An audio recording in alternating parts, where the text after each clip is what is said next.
नमस्कार, आप देख रहे हैं एसटीवी न्यूज़। आज की स्पेशल रिपोर्ट के साथ मैं हूं मोहम्मद सादिक हुसैन। साल 1939 की एक रात जसीडीह रेलवे स्टेशन पर पंजाब मेल खड़ी थी। स्टेशन से गाड़ी खुलने का समय हो चुका था, मगर ट्रेन को हरी झंडी दिखाने की हिम्मत गार्ड में नहीं थी। वेटिंग हॉल में गहरी नींद में सो रहे एक यात्री के इंतजार में पंजाब मेल उस दिन देर हो गई और वो ट्रेन कुछ लेट थी। तो नेताजी आए जसीडीह स्टेशन में, वेटिंग रूम में बैठे थे। बैठे बैठे सो गए।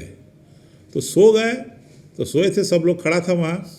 इतने में पंजाब मेल आ गई, ट्रेन स्टेशन पर आ गई। लेकिन उस समय किसी का हिम्मत नहीं था कि नेताजी को जगाए कि ट्रेन आ गई है। तो स्टेशन मास्टर और बाकी सारे लोग डर रहे थे, डरे, कोई बोल नहीं रहा था। लास्टली देखा लोग कि ट्रेन लेट हो रहा है, तो डॉक्टर लंबोदर मुखर्जी को वो स्टेशन मास्टर अगर बोले कि सर आप थोड़ा सा कोशिश कीजिए उनको, गाड़ी आ गया है जगाने का। तो बाबूजी उनको हल्के से जगाए कि नेताजी हाँ बोलो, तो ट्रेन आ गई है। तब जो है वो ट्रेन पकड़े और ट्रेन पकड़ के वो गुम हो चले गए। यह घटना उस वक्त की है जब सुभाष चंद्र बोस ने फॉरवर्ड ब्लॉक के गठन का निर्णय लिया था। देश भर के विभिन्न इलाकों में स्वतंत्रता सेनानियों से मुलाकात कर संस्था के निर्माण पर चर्चा कर रहे थे। इसी सिलसिले में उनका दुमका आना हुआ था। उस वक्त लंबोदर मुखर्जी संथाल परगना के सर्वोच्च स्वतंत्रता सेनानियों में से एक थे। इस घटना के एक दिन पहले की बात है। उस दिनों दुमका का सबसे नज़दीकी रेलवे स्टेशन जसीडीह हुआ करता था।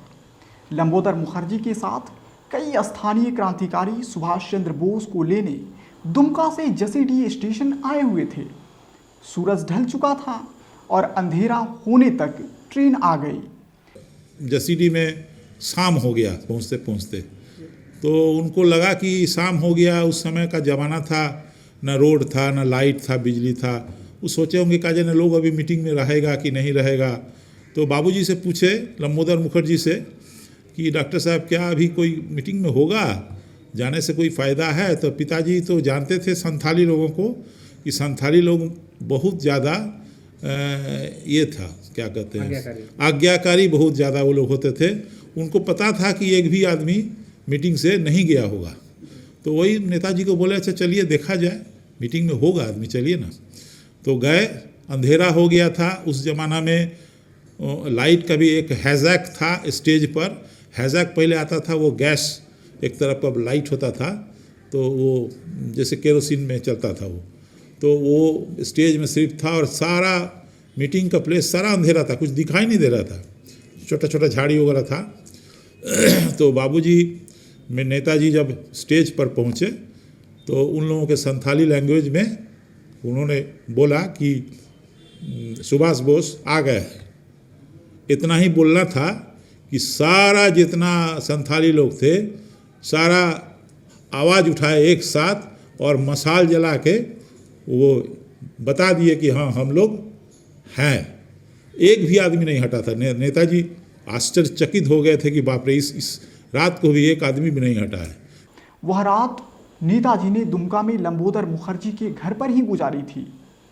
उनकी क्रांतिकारी पत्नी उषा रानी मुखर्जी के विचारों से सुभाष चंद्र बोस काफ़ी प्रभावित हुए थे। यही वजह रहा होगा कि नेताजी ने संथाल परगना में उषा रानी मुखर्जी को फॉरवर्ड ब्लॉक का पहला अध्यक्ष बनाया था। अगले दिन सुभाष चंद्र बोस को दुमका से रवाना होना था। स्थानीय क्रांतिकारियों के साथ लंबोदर मुखर्जी नेताजी को जसीडीह रेलवे स्टेशन तक छोड़ने गए। ट्रेन आने में कुछ ही घंटे बचे थे तो सुभाष चंद्र बोस ने स्टेशन के वेटिंग रूम में जाकर विश्राम करने लगे। तस्वीर नेताजी की जीवनी आमी सुभाष बोलची के उस अध्याय की है जिसमें लंबोदर मुखर्जी और उषा रानी मुखर्जी के स्वतंत्रता संग्राम में योगदान एवं नेताजी के साथ संपर्क का उल्लेख है।